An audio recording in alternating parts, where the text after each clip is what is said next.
भोले जी और माता पार्वती जी के कमल चरणों में गोर छूके गोर लागतानी हमार प्रणाम स्वीकार होखे। माँ जगदम्बा भवानी के कमल चरणों में गोर छूके गोर लागतानी हमार प्रणाम स्वीकार होखे। नीलम दीदी और हरेंद्र भैया के कमल चरणों में गोर छूके गोर लागतानी हमार प्रणाम स्वीकार होखे। सब गुरु भाई बहना के कमल चरणों में गोर छूके गोर लागतानी हमार प्रणाम स्वीकार होखे। तो देखिए गुरु भाई बहना, हम आप लोगों के बहुत सरल शब्द में भोले जी के और माता जी के चर्चा कहानी के माध्यम से लेके आइल बानी और आप लोगों के सुनाया जाता नहीं। तो ये चर्चा के आप लोग ध्यान पूर्वक सुनब। चर्चा को वो आधा अधूरा ना ही सुने के चाहिए। काय खातिर देखबे करे नहीं किसी भी चर्चा जब होला तो 3 घंटा सब बैठ के भगवान जी के ध्यान करला, भजन कीर्तन करला, चर्चा भी करला और दया भी मांगला। तो ऐसे ही तो हमार तो कथा आधा घंटा से बहुत हुई तो आधा घंटा पौन घंटा हुई। तो कथा का वो सभी आधा अधूरा न सुनो। आप लोगों से रिक्वेस्ट बा कि भोले जी के कथा है, कथा के पूरा सुनो सभी, तबे आप लोगों के आनंद आई कि कथा के रहस्य के बारे में भी जानो ये कथा के में का छिपल बा रहस्य। कथा आधा अधूरा सुनले से परमपिता परमेश्वर और माता पार्वती जी के अपमान होला और पूरा कथा सुनब तो आप लोगों के ज्ञान मिली और कथा के रहस्य के बारे में पता चली। हमारे हर कथा में भजन कीर्तन के साथ रहला, आप सभी जब पूरा सुनता आनंद आ जाई। तो देखिए अगर कथा हमारा अच्छा लगी तो ये ज्ञानवर्धक कथा बा। एगो लड़का रहना शिव भक्त रहना और सत्संग में जात रहना। सत्संग में जनता वाणी शुद्ध भाषा के प्रयोग होला, ज्ञानवर्धक चीज़ आपके बतावल जाला जौन कि आपके संसार में काम आई, अपने जीवन में उतारब तो हर जगह आपके अच्छाई नज़र आई। तो वो बेचारा सत्संग करत रहना, भजन कीर्तन करत रहना, भोले जी के भक्त रहना, शिव चर्चा जहाँ भी होकर हर चीज़ पर भक्ति भाव में रहें और बहुते ज्ञान रहल। उनका नाम रहल बुद्धि सागर। जैसे बुद्धि सागर उनका माई नाम धैले रहली, वैसे बुद्धि दिमाग बहुत तेज रहल उनका। तो देखी कैसे एगो सेठ के कहाँ से कहाँ पहुँचा देले बड़ा, उनके कुछ ज्ञान नहीं रहेला। असत्संग सुनले से मात्र वो बेचारा फूले के सेहरा पर कैसे जाना भगवान जी के दरबार में और सब के पालकी में बैठा के उनके शिवधाम में ले जाला। तो जब कथा के पूरा सुनब तब आनंद आई। बहुत अच्छा सुंदर कथा बा। सत्संग में सब ज्ञान के बात ही आपके मिली और जीवन आपका धन्य हो जाए जे सत्संग से जुड़ जाई और भोले जी के जे गुरु बना ली। तो देखिए कथा हमारा अगर आप लोगों के अच्छा लगी तो कमेंट में भोले जी और माता पार्वती जी के नाम जरूर लिखो। काहे खातिर उन्हें के आशीर्वाद प्राप्त हुई आप लोगों पे और उन्हें के दया भाव से हम 2 शब्द बोल पाइला। और जे हमारे चैनल पर नया हुई हमारे विधाता ज्ञान चैनल के सब्सक्राइब कर दी ताकि जौन भी हम वीडियो नया डाले ली वो आप लोगों के पास आसानी से जा पहुँचे और आप सभी आनंद उठा सकें। तो देखिए एक गांव में एगो बुद्धि सागर नाम के एगो लड़का रहना और भोले जी के भक्त रहना और भक्ति के साथ साथ कहीं भी सत्संग से जुड़ल रहना। जहाँ भी सत्संग होके संतन के बीच जाके और ज्ञान के बात सुने और बड़े ध्यान पूर्वक सुने, अमल भी करें। इना कि हे काने से सुनली, हे काने से उड़ा देनी। तो सत्संग के मतलब जानते बाणी, जैसे एगो झाड़ू के या पर रस्सी से बांध देनी तू घर के सफाई कर देला और जब झाड़ू के खोल के फेंक दी तो वह खुद कचरा बन जाला। तो सत्संग ये अपन एक जिंदगी है। घर परिवार में जब सत्संग जैसे जुड़ल रहला आदमी, लड़का पतोह बेटी बेटा सास ससुर सबके प्रति स्नेह प्रेम रहला तो जीवन कटत देरी ना लगेला। अनाई तो यह जीवन बोझ बन जाला। तो वो बेचारा बहुत सत्संगी रहना, बहुत ज्ञान रहे। कौनो काम करने से पहले वो जे महात्मा संत रहते से सत्संग सुनल चाहें और अपन सत्संग सुनावल भी चाहें कि ये जब शरीर मनुष्य के पोले बाणी तो कुछ ज्ञान ली और कुछ ज्ञान बाँटी कि जन जन तक सब केहू जागरूक हो जा और अपन भोले जी के गुरु बना ले। उहे के शरण में गईले से चारों धाम के समान होला। जब वहाँ के शरण में गुरु बनाए सभी तो आप सभी के ज्ञान मिली और यम के दूत नाई शिव जी के दूत यहाँ और फूले के सेहरा पर बैठा के शिव धाम में पहुँचे हैं। तो भक्ति में इतना शक्ति है। अब बेचारा का कोई ना एक दिन के बात ही है, सत्संग से जब निकलना संत के बीच लोगन से, तब बेचारा प्रतिज्ञा कैला कि जहाँ भी जाई जी हमसे श्रेष्ठ रही उसे सत्संग सुनब, आ नहीं सुनाए वाला रही तो हम ओके सुनाई, तब कौनो काम करब। तो देखिए गुरु भाई बहना मन विचार बड़ा शुद्ध रहा लड़का के। अब गए स्टेशन पर एगो सेठ सर सामान लेके जब उतरना तो खोजत रहना कि केहू मजदूर मिल जा और हमरे घरे तक पहुँचा दे। अभी बेचारा कहला मैंने बताई कोनो काम होगा तो हम मजदूर हई, हम सेवा भाव कर सकेली।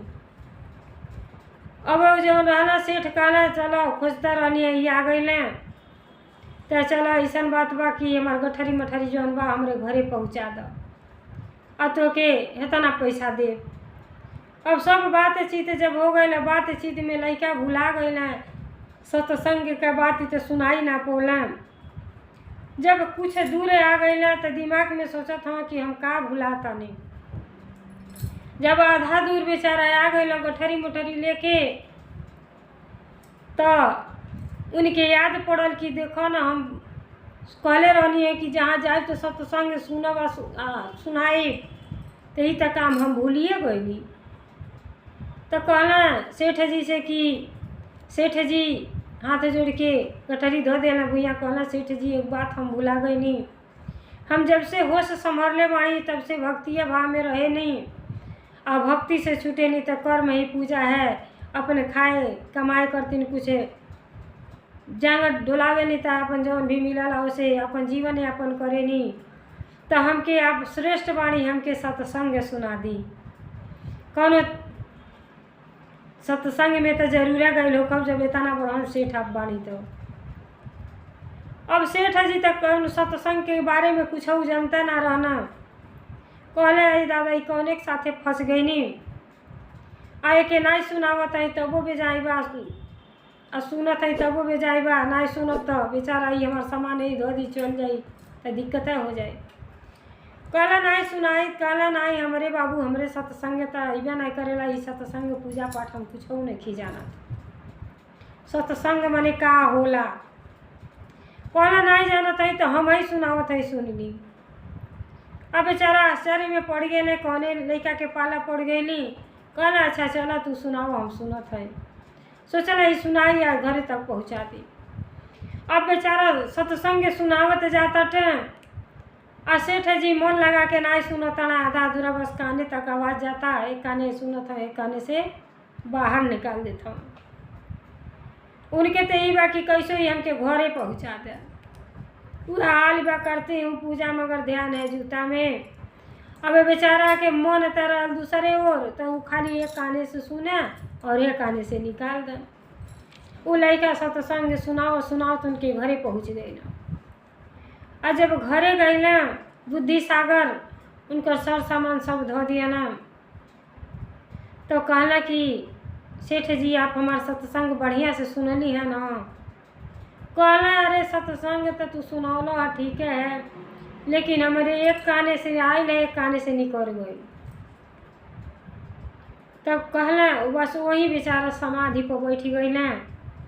अब बहुते भोले जी के भक्ति भाव करत रहना कि जब वो बैठे तो उनके 6 महीना के आगे पीछे के बात याद आ जा। जब समाधि पर सत्संग में बैठे तो आगे पीछे के सब बात उनके याद हो जा, कहाँ होखे वाला बा।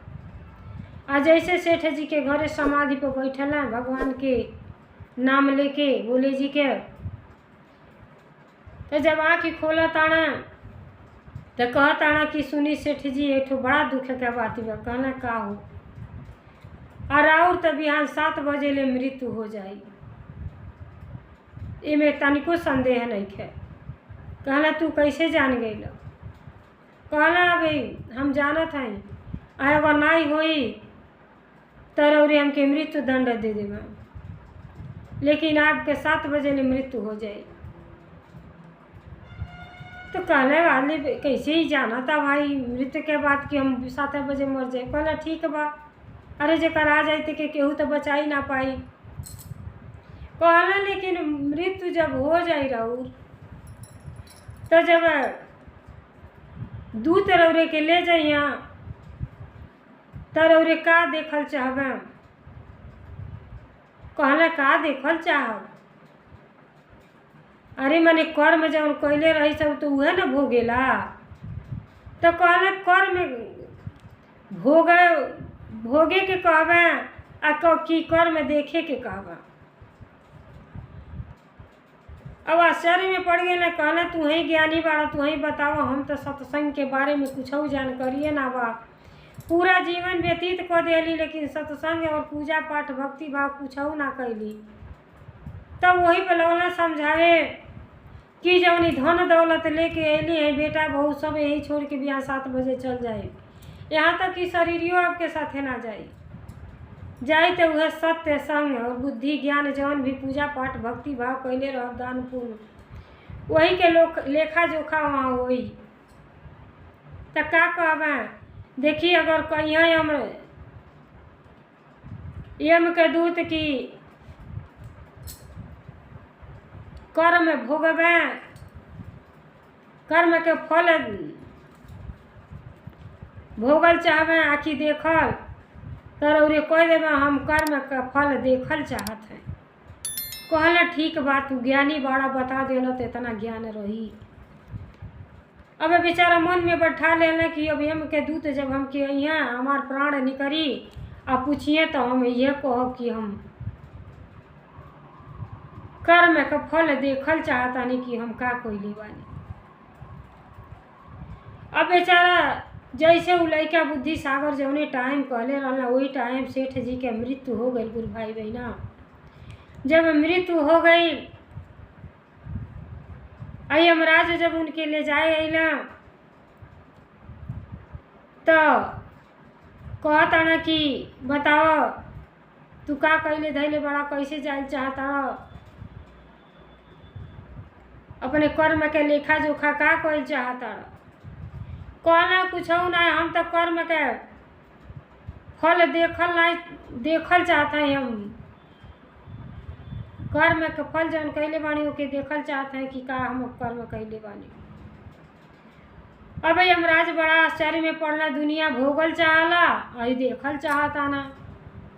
अब कहला अब कहाँ जाए? अब चित्रगुप्त के लगे गईला जेकरे लगे सजी लेखा जोखा रहेला कि जीवन में हम का कैली का धैली। जब चित्रगुप्त के पास गईला तो चित्रगुप्त के जौन है सिंहासन हिले लगल। कहला अब अजीब आदमी बा,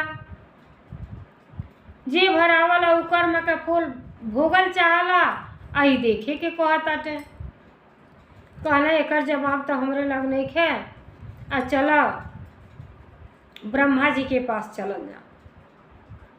अब ब्रह्मा जी के पास गईला।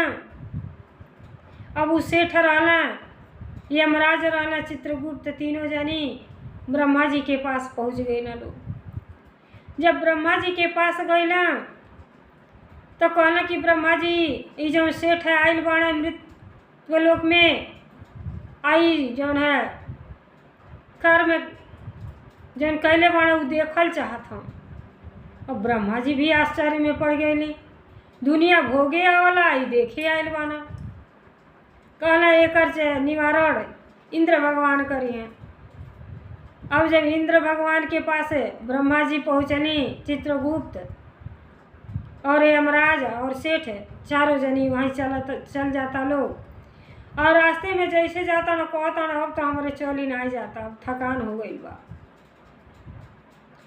अब इंद्र भगवान के पास गईला और इंद्र भगवान से फिर सवाल कल गए तो वो कहला भाई ने जितना आदमी आवला वो भोगे आवला, केहू देखे तो आवला नहीं। आई देखल चाहत हमें। कहना एकर निवारण त कृष्ण भगवान कर सकेनी, एकरे अलावा केहू ना करी। कहना अब हम एक परग आगे बढ़ल नहीं पातानी, अब हमरे चल ही ना जाता, थक गइल बानी। त देखी सत्संग के सुनले के नतीजा का रहल कि मन से तो ना सुनले रहना, लेकिन कुछ सुनले रहना। अब उनके कुछ दूर फूले के सेहरा लगल बा, कुछ दूर कांटा के सेहरा लगल बा, और दोनों से सेज बिछल बा। और यमराज कहता ना बताओ कि पर चलबा, फूले के सेहरा पर चलबा कि कांटा के सेहरा पर बैठ के चलबा। कहना ऐसन काहे? कहना देखो तुम्हारे पास एक ठो आदमी गई ना, बुद्धि सागर नाम के लड़का, और तोके सत्संग सुनौला, लेकिन तू एक काने से सुनला और दूसरे से निकाल देला, मन से नहीं सुनला। और वही के नतीजा है कि तू आज एक से एक हस्ती जौन ब्रह्मा जी सृष्टि का रचयिता हई, वहाँ के पास तो के ले जाके भेंट करा देनी, दर्शन करा देनी। इंद्र भगवान के पास भी पहुँच गई, चित्रगुप्त के पास पहुँच गई, जे सबकर लेखा जोखा रखले रहेला, आ सब तो के घुमावता। तू कहत रहला ना हम कर्म के फल देखल चाहत हई, ते यह कर्म के फल है।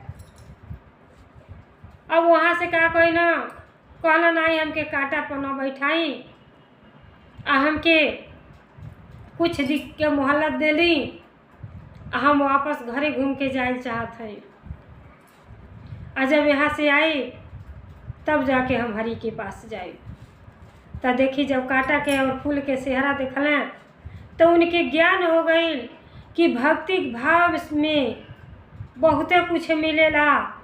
जब मनुष्य के जन्म पाके भक्ति भाव करे के चाही, ओकर शिव धाम बनला, और फिर मनुष्य के जीवन मिलला और भक्ति भाव के अवसर करे के मिलेला। अब बेचारा अब फूले के सेहरा पर जो है इंद्र भगवान ले गए, और कृष्ण भगवान के पास जब वहाँ गए तो कहना कि तू देखल चाहत रहा ना कि कर्म के भोग फल का होला, तो तुम्हारे इस सत्संग सुनले के नतीजा है कि आज तुम्हारे साथ तू विष्णु भगवान के दर्शन कर लेला, इंद्र भगवान के साक्षात दर्शन कर लेला, सब साथे लगल बा, और डोली सजा के तो के लेके हरि के पास पहुँचा दियल, सब कृष्ण भगवान के पास पहुँचा दियल, साक्षात दर्शन पा गइल। तो यह कर्म के फल है जब देखल चाहत रहू, ई देखे के अवसर हुई बुद्धि सागर नाम के लड़का के सत्संग सुनले के सब असर है। अब चरण में गिर गए कृष्ण भगवान के, कहना कि अब हमके आज्ञा दी, हमके थोड़ा सा मोहल्लत दे कि हम घर से थोड़ा सा वापस घूम के आ जाए, कि कुछ हम दान पुण्य कर ली, पूजा पाठ कर ली, ताकि अगला जन्म भी हमारे मनुष्य के बन जाए। अब बेचारा कृष्ण भगवान एक हफ्ता के समय दे दियली, और फिर बेचारा से वापस इनका प्राण लौटी आई। और जब फिर अले धरती पर तो लगना भक्ति भाव करे। एक हफ्ता में इतना दान पुण्य कैले, इतना सत्संग कैले, चारों धाम कैले, और शिव जी के चर्चा सोमवार शुक्रवार शनिवार कौनो दिन ऐसा नहीं रह जहिया चर्चा न करा, खाली जहिया रहना तहिया भजन कीर्तन इतना कैले कि कैले के बाद तो देखी जब शिव चर्चा करौला तो उल्टे जनता रहना कि हम एक हफ्ता करती आयल बाणी, तो बहुत सुंदर भजन अपने परिवार के सुनावता है और सबके जागरूक करता है कि तुहनो लोगन मनुष्य के जन्म पहले बड़ा लोगन तो कुछ अच्छा करो कि जब मनुष्य के जन्म बार बार ना मिलेला, कि अगला जन्म मिले तो मनुष्य के जन्म मिले और फिर भक्ति भाव के अवसर मिले। तो देखी अब लइकन से डायरेक्ट ना कहता ना कि हमारा मृत समय करीब नीचा गइल बा, अब हम शिवलोक पहुँच जावा, तो भजन के माध्यम से अपने लइकन के मेहरारू के जागरूक करता न। भक्तो स्वर्ग से आया है संदेश बुलायो आग राम को।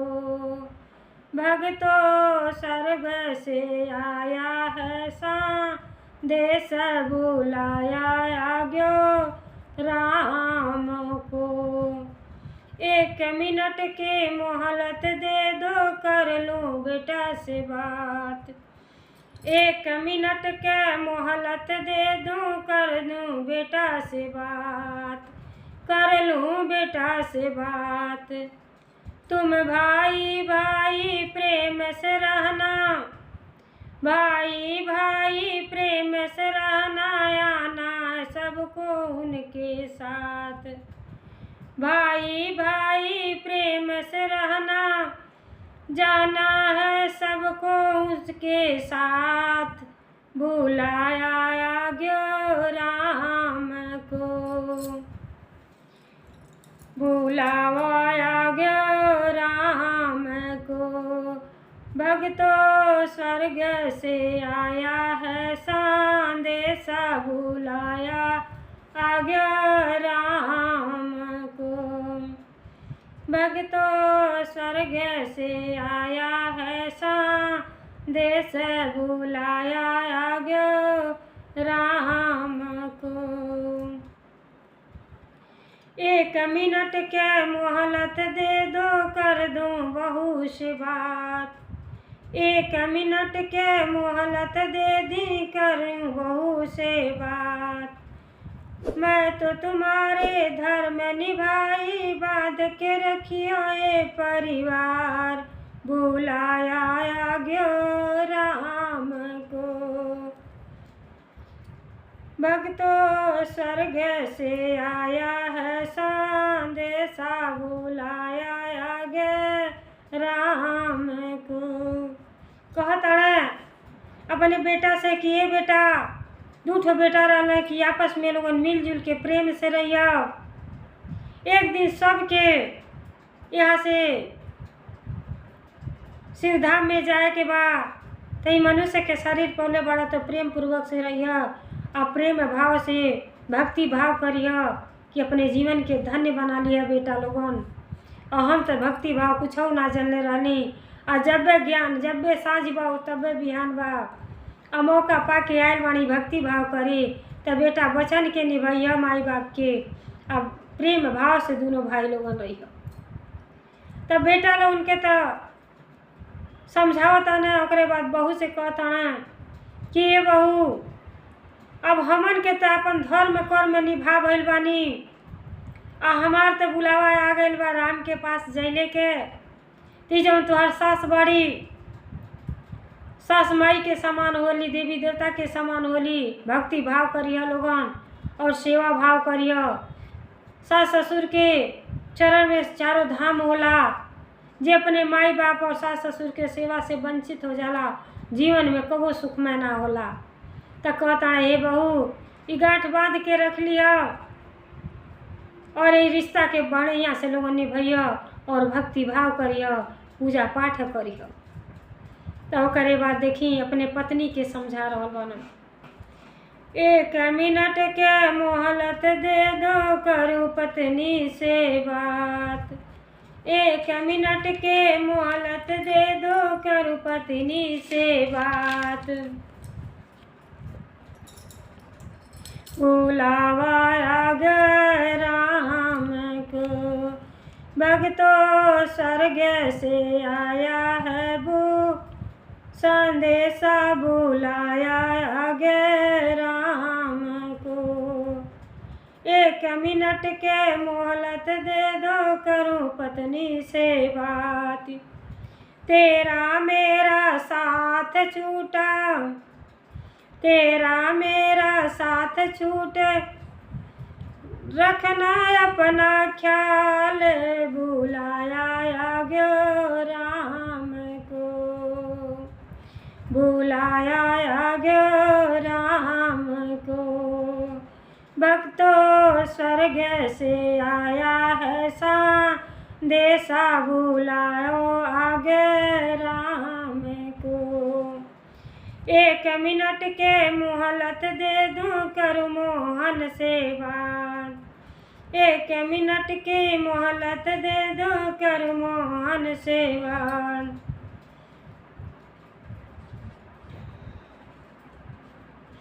1 मिनट के मोहलत दे दो करूं कन्हैया से बात। जीवन मेरा बीत गया कर दो भव सागर से पार। बुलावा आ गए राम को।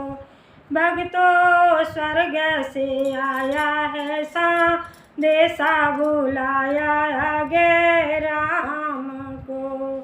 भक्तों स्वर्ग से आया है संदेशा बुलाया आगे राम को। तो देखिए गुरु भाई बहना, अब 1 हफ्ता बीत गया बेचारा के और सबके समझा बुझा के अब कहता ना, अब यहाँ से उनके प्राण फिर पखेरु उड़ गए और बेचारा शिवधाम में गए ना, हरि के चरण में गए ना। कहना हरि जी 1 हफ्ता में हम बहुत कुछ कह के आ गए नी अपने जीवन करती। अब हरि जी देखता रहनी कि ये गैला बहुत पूजा पाठ भक्ति भाव कैला अपने जीवन के धन्य बनाए करती। तो भक्ति भाव में बहुत सारे मनुष्य के जन्म पोले बाई तो भक्ति भाव करे ही के चाहिए। अब बेचारा जब वहाँ गए ना तो वहाँ गई से उनका शिव के दूत ठड़ा रहल, सब फूले के सेहरा लगा के आ काटा के जब सेहरा रहल वहाँ से हट गए। भक्ति से देखी भक्ति भाव से दुख दरिद्र सब कटी जाला। अब बेचारा गइला तो देखा था जब काटा के सेहरा रहल, फूले के फूला के पड़ल रहल, काटा के सेहरा हट गई। भक्ति भाव से उनकर ग्रह कट गए और हरि के चरण पकड़ लेना, कहना कि हमके भव सागर से अब पार उतार दी। हमसे जौन भी गलती भइल होई ओके माफ़ कर दी और शिवलोक में भेज दी ताकि फिर हमके अवसर भक्ति भाव के मिले। तब देखिए वहाँ से बेचारा के मुक्ति मिल गई और शिवलोक में फूले के सेहरा पर सुता के गए और बेचारा शिवधाम पहुँच गए। और फिर अगला जन्म उनके मनुष्य के मिला, फिर भक्ति भाव का अवसर मिला। तब भक्ति भाव में इतना शक्ति है। एक लड़का से सत्संग सुनले के प्रभाव से बेचारा के जीवन इतना सुधर गई कि शिवधाम में पहुँच गए। तो देखिए गुरु भाई बहना, कथा तो एक जरिया है, आप लोगन के ज्ञान के बात कथा से मिलेला और कथा सुनी और आनंद उठाई, अपने जीवन के धन्य बनाई। हर हर महादेव, घर घर महादेव। जैसे वो बालक के प्रति सुन के सेठ जी के मन बदल गए और शिवधाम में पहुंच गए ना, वैसे आप सभी हमारी कहानी सुन के अपने मन के बदल ली और भक्ति भाव में लीन हो जाई और भोले जी के गुरु बना ली। हर हर महादेव, घर घर महादेव। भोलेनाथ की जय, सच्चे दरबार की जय।